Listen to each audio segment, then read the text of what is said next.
ஆ ரஜினி. நாங்கள் வந்து ட்ராமாவில் ஆக்ட் பண்ணிகிட்டு இருக்கும்போது அங்கே விட்டல்னு சொல்லிட்டு அவர் விட்டல் ராவோட அப்பாவும் எங்கள் அப்பாவும் ஃப்ரெண்டு. ஓகே. அப்போ இங்கே போகும்போதே இவர் அங்கே பார்த்துருக்காங்க. எங்ககிட்ட வந்து சொல்லுவார் எங்கள் அப்பா, இது சிவாஜி ராவ்னு ஒரு பையன் வந்திருக்கான், அவன் நல்லா என்ன பண்ணுறான், நல்லா வருவான் அப்படின்னு சொல்லுவார். கமல் சார் அப்படிங்கிறதோட கமல் அப்படிதான் பழக்கம். ஏன்னா டிகேஎஸ் அண்ணாச்சி வீட்டில் பழக்கம். அதுக்கப்புறமா வந்து அதில் இது ஆடினதுக்கப்புறமா நாங்கள் ராயப்பேட்டா வீட்டில் கமல், என் தங்கச்சி தாரா, காத்தாடி ராமூர்த்தி, நாங்கள்லாம் ஒன்றா உட்காந்து விளையாண்டுங்க. ஓகே. இயல்பாகவே அப்படி தான் பேசுவார். ஓகே. நார்மலாக பேசும்போது என்னடி பொண்ணு என்ன பண்ணுற அப்படின்னுவார்.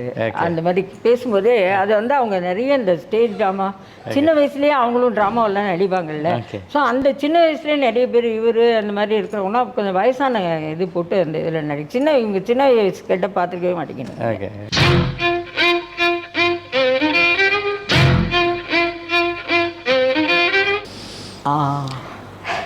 ரஜினி. நாங்கள் வந்து ட்ராமாவில் ஆக்ட் பண்ணிகிட்டு இருக்கும்போது அங்கே விட்டல்னு சொல்லிட்டு அவர் விட்டல் ராவோட அப்பாவும் எங்கள் அப்பாவும் ஃப்ரெண்டு. ஓகே. அப்போ இங்கே போகும்போதே இவர் அங்கே பார்த்துருக்காங்க. எங்ககிட்ட வந்து சொல்லுவார் எங்கள் அப்பா, இது சிவாஜி ராவ்னு ஒரு பையன் வந்திருக்கான், அவன் நல்லா என்ன பண்ணுறான், நல்லா வருவான் அப்படின்னு சொல்லுவார். நாங்கள் வந்து அங்கே மியூசிக் அகாடமியில் ட்ராமாவில் நடிச்சிட்டு இருக்கும்போது இவர் அந்த கேப்பில் வந்து இந்த சிகரெட் போட்டு பிடிக்கிறது அந்த இதெல்லாம் பண்ணிகிட்டு இருப்பார். அதுக்கப்புறமா வந்து நான் பைரவியில் காம்பினேஷன் பேசினேன்.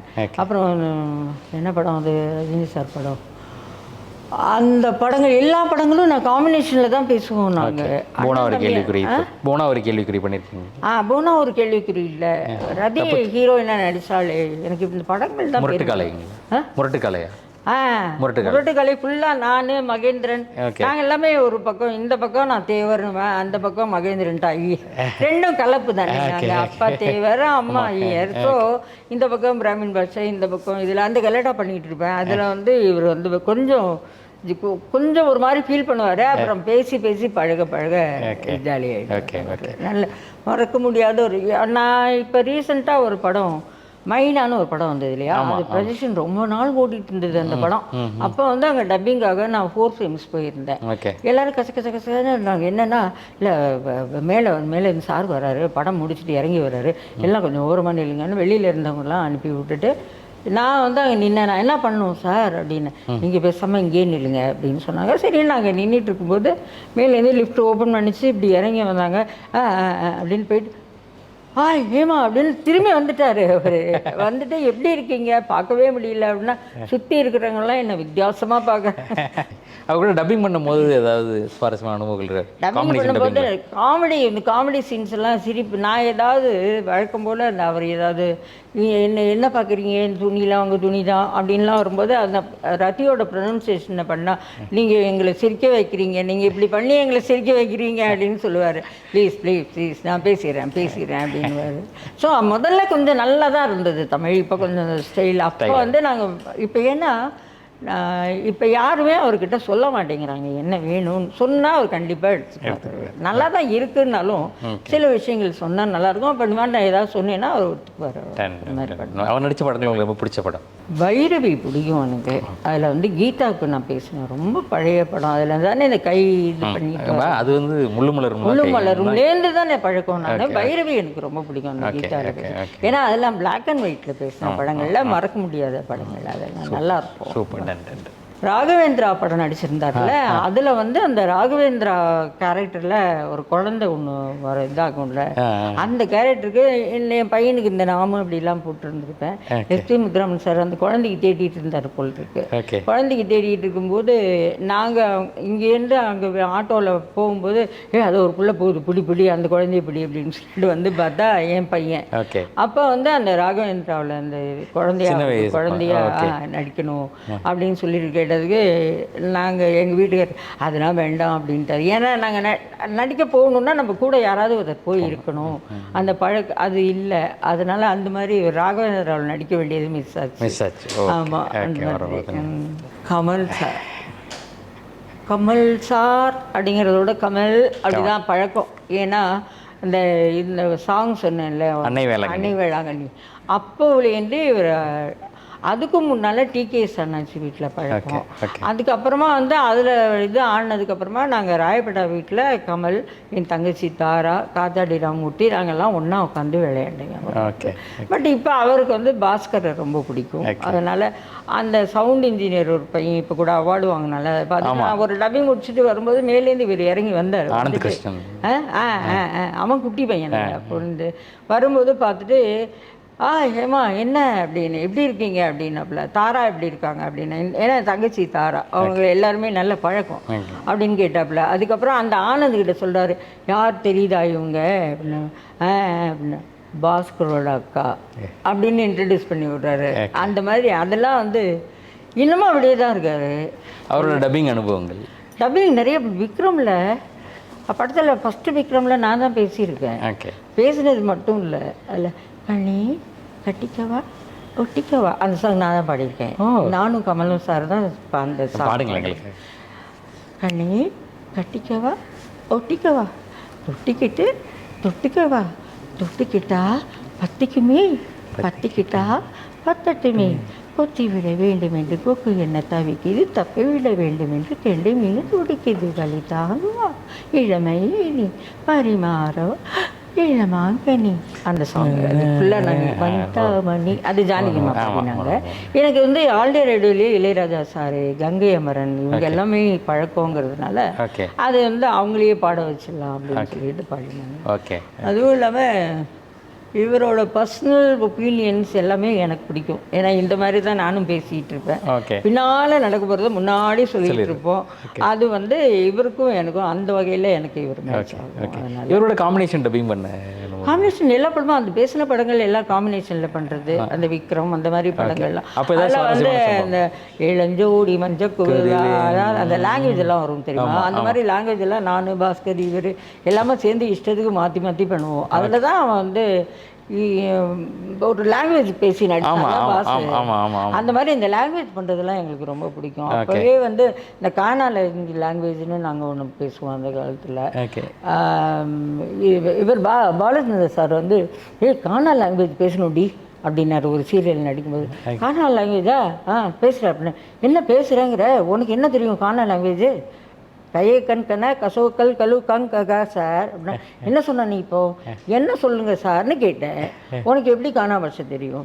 நான்லாம் சின்ன வயசில் விளையாண்டது அந்த மாதிரி தான் இவரும் இந்த மாதிரி அந்த மாதிரி காணா பாஷை.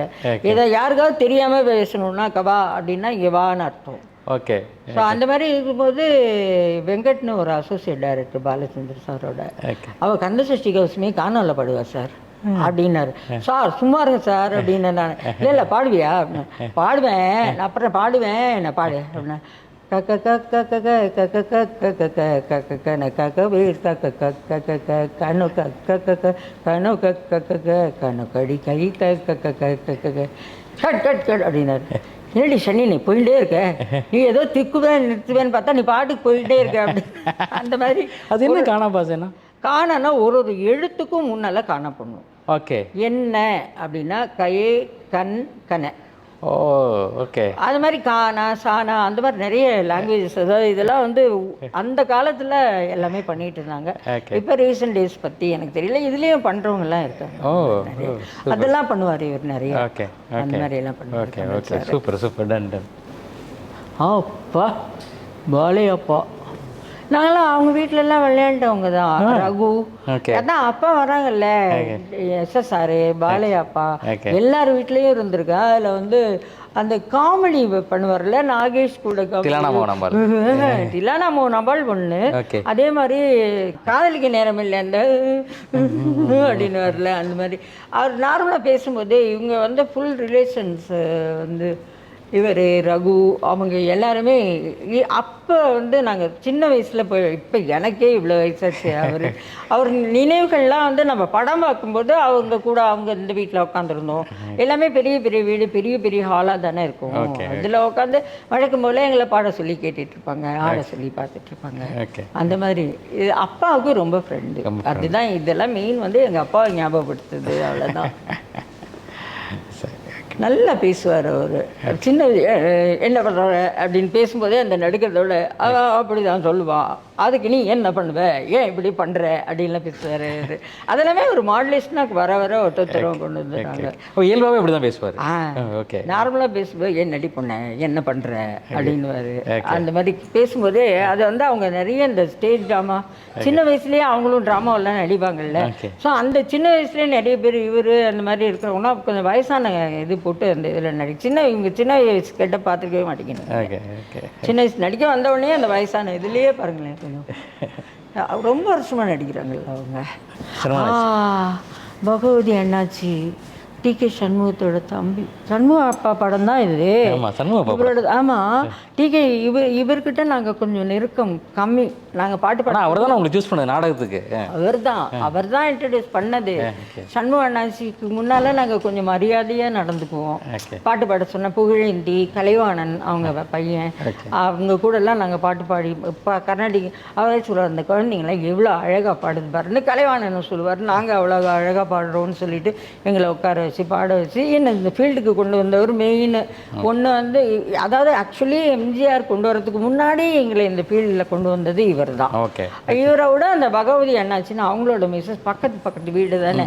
நாங்கள் ஆனோம்னா அங்கே போயிடுவோம். அவங்க வீட்டில் உட்காந்து அந்த பகவதி அம்மா தோசை அந்த இதெல்லாம் எங்களால் மறக்கவே முடியாது. பயங்கர ஃபேமிலி டச் பண்ணுறீங்க நீங்கள். பகவதி அண்ணாச்சி அவர் நிறைய அந்த காலத்தில் வெளியூர் ட்ராமாவெலாம் நிறைய நடிச்சிருக்காருல்ல. சில அந்த மாதிரி ட்ராமாவெலாம் நிறைய நடிச்சிருக்காங்க. எல்லா ட்ராமாவே நாங்கள் உட்காந்து ஜாலியாக பேசி. அப்போ கமல் வருவார் ரிஹர்சலுக்கு? ரிஹர்சல் எல்லாம் இல்லை, விளையாடவே அங்கே கலை அவன்லாம் ஃப்ரெண்டு தானே. அங்கே தான் இந்த 2 தெருவுக்குள்ளே எவ்வளோ போக முடியும். கொலகாரம்பட்டியில் நான் இருந்தேன். அங்கே ஒரு லைப்ரரி ஒன்று இருக்கும். எங்களுக்கு புக்கு படிக்கிறதுனா எனக்கு ரொம்ப பிடிக்கும். அங்கே வருவேன். ஒரு கமல் அங்கே இருப்பார். அங்கே தான் இருப்பார் கலைவாணன். அந்த குரூப்போட தான் இருப்பார். மணிவண்ணன் ஒரு ஃப்ரெண்டு பையன். அவங்க எல்லாரோடையும் கமல் சார் வருவார். இவர் உங்க நடிப்பை பாராட்டி சொன்ன அனுபவங்கள் உங்க நடிப்போ கமல் நடிப்போ அப்படி அந்த மாதிரி? கமல் நடிப்பை பற்றி இவர் என்கிட்ட பாராட்டினதில்லை. பட் என் நடிப்பு சூப்பராக இருக்குது, இந்த பொண்ணை நீங்கள் ஊருக்கெல்லாம் கூப்பிட்டு போகக்கூடாது, இங்கே கூப்பிட்டு வாங்கன்னு முதல் அடி வச்சதே இவர் தான். அப்பாட்ட சொன்னார். ஞாபகமே தெரியாமல் மேடையிலேருந்து இன்டர்வல் விட்ட உடனே கீழே இறங்கி ஓடி வந்து ராஜா அண்ணாமலைபுரத்து ட்ராமாவில் வந்து இந்த பொண்ணு வந்து இங்கே அங்கே இருக்கிறது ஊரில் இருக்கிறதுக்கு கிடையாது, இங்கே கூட்டிகிட்டு வாங்க, நம்ம கலை உலகில் பயன்படுத்தணும் அப்படின்னு சொல்லிட்டு கூப்பிட்டதே இவர் தான். அதுக்கப்புறம் தான் இங்கே வர மாதிரி ஆயிடுச்சு. அந்த காரணத்தினால வர மாதிரி ஆயிடுச்சு. நீங்கள் நிறைய படிப்பீங்கன்னு சொன்னீங்க. உங்களுக்கு ரொம்ப பிடிச்ச ரைட்டர்ஸ் யார்? என்ன மாதிரி புக்கெலாம் படிப்பீங்க?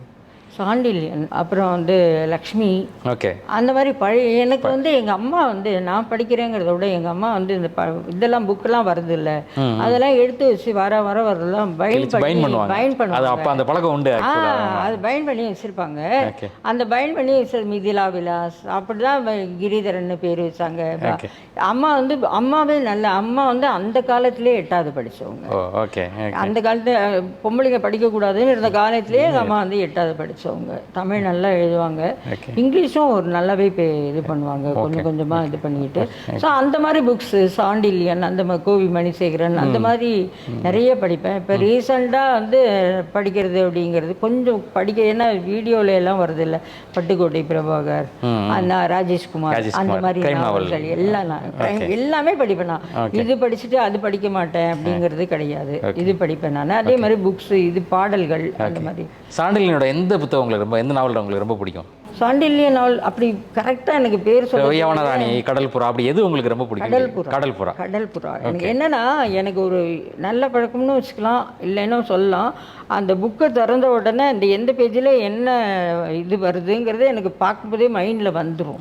ஸோ அது எனக்கு ஒரு தடவை படிச்சுட்டேன்னா அது மைண்டில் ஃபீட் ஆகிடுச்சுன்னா திரும்ப அதை படிக்கிறதுங்கிறது எப்போ அது பண்ணணும்னு பார்த்தா இந்த இடத்துல இது வரும், இந்த இடத்துல இது வரும்னு வந்துடும். உண்மைதான். ஸ்ரீஜா ரவி ரீசெண்டாக ஒரு போஸ்ட் போட்டுருந்தாங்க பர்த்டேக்கு. இதில் ஸ்ரீஜா ரவி பர்த்டேக்கு ஒரு போஸ்ட் ஒன்று போட்டிருந்தாங்க. அதில் எழுதியிருக்காங்க, கிளிஞ்சல்களுக்காக நான் முத டப்பிங்க்கு போகிறேன் வரப்போ அப்போ அம்மா வந்து இப்படி பேப்பரை பார்த்துட்டு உடனே டக்குன்னு போயிட்டாங்க. அப்படி அவங்களுக்கு அது அப்படியே உள்ளே போயிடுச்சு. பார்த்த உடனே அந்த ஜெராக்ஸ் மாதிரி நமக்கு உள்ளே போயிடும், அது மறக்கவும் மறக்காது. அதுதான் விஷயம். அவள் அப்படிதான். குட்டி பாப்பால் தான் அவங்க எல்லாமே எனக்கு குட்டி பாப்பாவாக டப்பிங்க்கு வந்தவங்க தானே. இப்போ அதோட குட்டியும் பெரிய ஆர்டிஸ்ட் ஆகிடுச்சு.